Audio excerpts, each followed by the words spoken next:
सच्चाई बहुत कड़वी है। सच्चाई ये है कि आकाश खाली है, वहां कोई नहीं बैठा, वहां कोई सुपर पावर नहीं है जो तुम्हारा हिसाब किताब रख रही है। कोई चित्रगुप्त नहीं है, कोई जन्नत नहीं है, कोई दोजख नहीं है। ये सब तुम्हारे मन की इजाद है, इन्वेंशन है। तुमने भगवान को नहीं बनाया, तुम्हारे डर ने भगवान को बनाया है। जब आदिमानव बिजली कड़कती देखता था तो वो डर जाता था। उसे लगता था कि कोई ऊपर नाराज है तो वो जमीन पर लेट जाता था, हाथ जोड़ लेता था। वही डर आज तुम्हारे मंदिरों में है, वही डर आज तुम्हारी मस्जिदों में है। तुम प्रार्थना नहीं कर रहे हो, तुम भीख मांग रहे हो, तुम खुशामद कर रहे हो, तुम रिश्वत दे रहे हो। हे भगवान, मेरा धंधा चला दे, मैं नारियल चढ़ाऊंगा। हे भगवान, मेरे बेटे को पास करा दे, मैं चादर चढ़ाऊंगा। तुम्हें शर्म नहीं आती?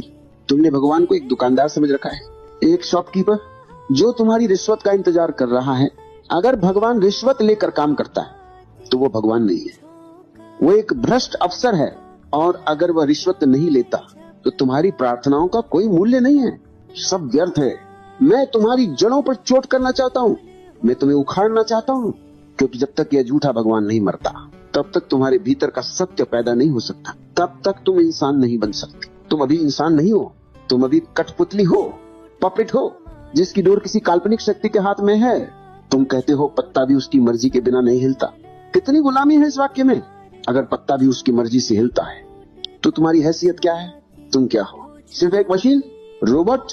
अगर हत्या उसकी मर्जी से होती है, अगर चोरी उसकी मर्जी से होती है, तो फिर पापी तुम क्यों? सजा तुम्हें क्यों? जेल तुम्हें क्यों?